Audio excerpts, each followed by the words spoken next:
Kedengaranlah kepada Yakub, anak-anak Laban berkata demikian. Yakub telah mengambil segala harta milik ayah kita, dan dari harta itulah ia membangun segala kekayaannya. Lagi kelihatan kepada Yakub dari muka Laban bahwa Laban tidak lagi seperti yang sudah kepadanya. Lalu berfirmanlah Tuhan kepada Yakub, "Pulanglah ke negeri nenek moyangmu dan kepada kaummu, dan aku akan menyertai engkau." Sesudah itu Yakub menyuruh memanggil Rahel dan Lea untuk datang ke padang, ke tempat kambing dombanya. Lalu ia berkata kepada mereka, Telah kulihat dari muka ayahmu bahwa ia tidak lagi seperti yang sudah kepadaku, tetapi Allah ayahku menyertai aku. Juga kamu sendiri tahu bahwa aku telah bekerja sekuat-kuatku pada ayahmu, tetapi ayahmu telah berlaku curang kepadaku dan telah 10 kali mengubah upahku. Tetapi Allah tidak membiarkan dia berbuat jahat kepadaku. Apabila ia berkata, yang berbintik-bintiklah akan menjadi upahmu, maka segala kambing domba itu beroleh anak yang berbintik-bintik. Dan apabila ia berkata, yang bercoreng-corenglah akan menjadi upahmu, maka segala kambing domba itu beroleh anak yang bercoreng-coreng. Demikianlah Allah mengambil ternak ayahmu dan memberikannya kepadaku. Pada suatu kali, pada masa kambing domba itu suka berkelamin, maka aku bermimpi dan melihat bahwa jantan-jantan yang menjantani kambing domba itu bercoreng-coreng, berbintik-bintik dan berbelang-belang. Dan malaikat Allah berfirman kepadaku dalam mimpi itu, "Yakub." Jawabku, "Ya Tuhan." Lalu ia berfirman, "Angkatlah mukamu dan lihatlah bahwa segala jantan yang menjantani kambing domba itu bercoreng-coreng, berbintik-bintik dan berbelang-belang. Sebab telah kulihat semua yang dilakukan oleh Laban itu kepadamu. Akulah Allah yang di Betel itu, di mana engkau mengurapi tugu dan di mana engkau bernasar kepadaku. Maka sekarang bersiaplah engkau, pergilah dari negeri ini dan pulanglah ke negeri sanak saudaramu." Lalu Rahel dan Lea menjawab Yakub, katanya, "Bukankah tidak ada lagi bagian atau warisan kami dalam rumah ayah kami? Benar, bukankah kami ini dianggapnya sebagai orang asing karena ia telah menjual kami? Juga bagian kami telah dihabiskannya sama sekali. Tetapi segala kekayaan yang telah diambil Allah dari ayah kami adalah milik kami dan anak-anak kami. Maka sekarang, perbuatlah segala yang difirmankan Allah kepadamu." Lalu bersiaplah Yakub, dinaikkannya anak-anaknya dan istri-istrinya ke atas unta, digiringnya seluruh ternaknya dan segala apa yang telah diperolehnya, yakni ternak kepunyaannya yang telah diperolehnya di Padan Aram, dengan maksud pergi kepada Ishak, ayahnya, ke tanah Kanaan. Adapun Laban telah pergi menggunting bulu domba-dombanya. Ketika itulah Rahel mencuri terafim ayahnya.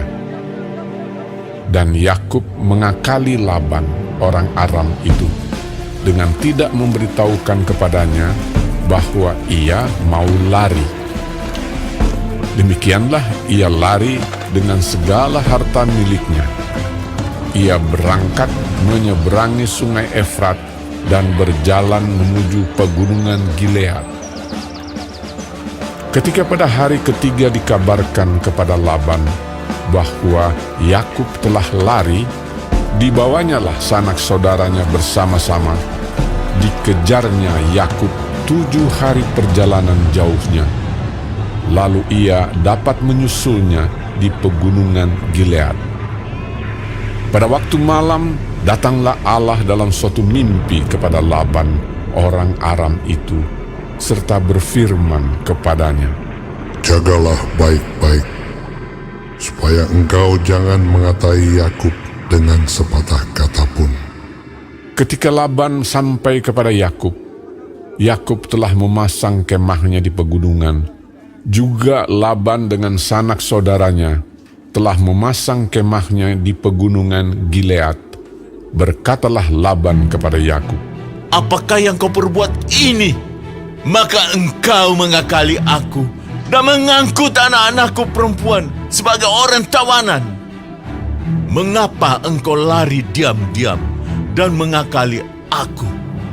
Mengapa engkau tidak memberitahu kepadaku supaya aku mengantarkan engkau dengan sukacita dan nyanyian dengan rebana dan kecapi? Lagi pula engkau tidak memberikan aku kesempatan untuk mencium cucu-cucuku laki-laki dan anak-anakku perempuan. Memang bodoh perbuatanmu itu. Aku ini berkuasa untuk berbuat jahat kepadamu. Tetapi Allah ayahmu telah berfirman kepadaku tadi malam, jagalah baik-baik. Jangan engkau mengatai Yakub dengan sepatah kata pun. Maka sekarang, kalau memang kau harus pergi semata-mata karena sangat rindu ke rumah ayahmu, mengapa engkau mencuri dewa-dewaku?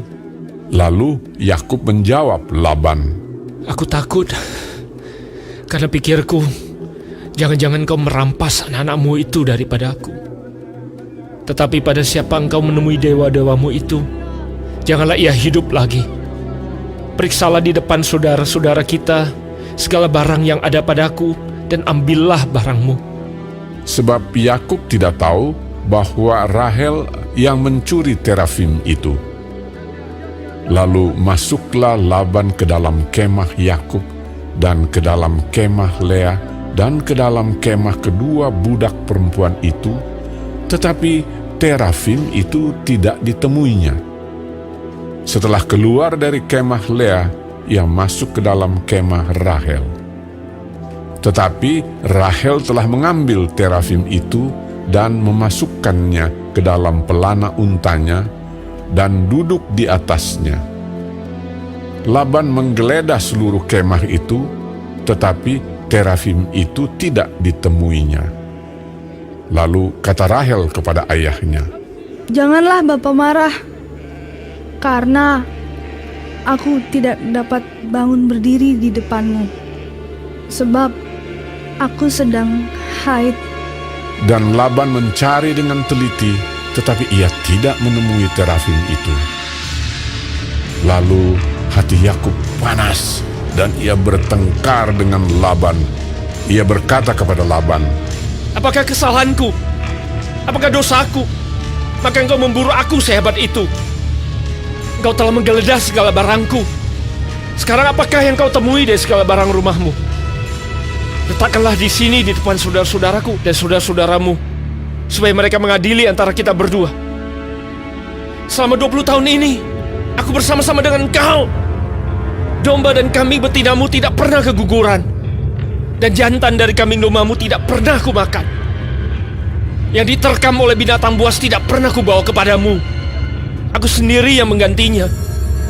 Yang dicuri orang, baik waktu siang, baik waktu malam, selalu engkau tuntut daripadaku. Aku dimakan panas hari waktu siang dan kedinginan waktu malam, dan mataku jauh daripada tertidur. Selama 20 tahun ini aku di rumahmu. Aku telah bekerja padamu 14 tahun lamanya untuk mendapat kedua anakmu, dan 6 tahun untuk mendapat ternakmu, dan engkau telah 10 kali mengubah upahku. Seandainya Allah ayahku, Allah Abraham, dan yang disegani oleh Ishak tidak menyertai aku, tentulah engkau sekarang membiarkan aku pergi dengan tangan hampa. Tetapi kesengsaranku dan jerih payahku telah diperhatikan Allah, dan Ia telah menjatuhkan putusan tadi malam. Lalu Laban menjawab Yakub, Perempuan-perempuan ini anakku, dan anak-anak lelaki ini cucuku, dan ternak ini ternakku. Bahkan segala yang kau lihat di sini adalah milikku. Jadi apakah yang dapat kuperbuat sekarang kepada anak-anakku ini, atau kepada anak-anak yang dilahirkan mereka? Maka sekarang marilah kita mengikat perjanjian, aku dan engkau, supaya itu menjadi kesaksian antara aku dan engkau. Kemudian Yakub mengambil sebuah batu dan didirikannya menjadi tugu. Selanjutnya berkatalah Yakub kepada sanak saudaranya. Kumpulkanlah batu. Maka mereka mengambil batu dan membuat timbunan, lalu makanlah mereka di sana di dekat timbunan itu. Laban menamai timbunan batu itu Yegar Sahaduta, tetapi Yakub menamainya Galet. Lalu kata Laban, Timbunan batu inilah pada hari ini menjadi kesaksian antara aku dan engkau. itulah sebabnya timbunan itu dinamainya Galet dan juga Mispa, sebab katanya, Tuhan kiranya berjaga-jaga antara aku dan engkau apabila kita berjauhan. Jika engkau mengaibkan anak-anakku, dan jika engkau mengambil istri lain di samping anak-anakku itu, ingatlah, walaupun tidak ada orang dekat kita, Allah juga yang menjadi saksi antara aku dan engkau. Selanjutnya kata Laban kepada Yakub, Inilah timbunan batu, dan inilah tugu yang kudirikan antara aku dan engkau. Timbunan batu dan tugu inilah menjadi kesaksian bahwa aku tidak akan melewati timbunan batu ini mendapatkan engkau, dan bahwa engkau pun tidak akan melewati timbunan batu dan tugu ini mendapatkan aku dengan berniat jahat. Allah Abraham dan Allah Nahor, Allah ayah mereka, kiranya menjadi hakim antara kita. Lalu Yakub bersumpah demi yang disegani oleh Ishak, ayahnya. Dan Yakub mempersembahkan korban sembelihan di gunung itu. Ia mengundang makan sanak saudaranya, lalu mereka makan serta bermalam di gunung itu. Keesokan harinya, pagi-pagi, Laban mencium cucu-cucunya dan anak-anaknya serta memberkati mereka. Kemudian pulanglah Laban kembali ke tempat tinggalnya.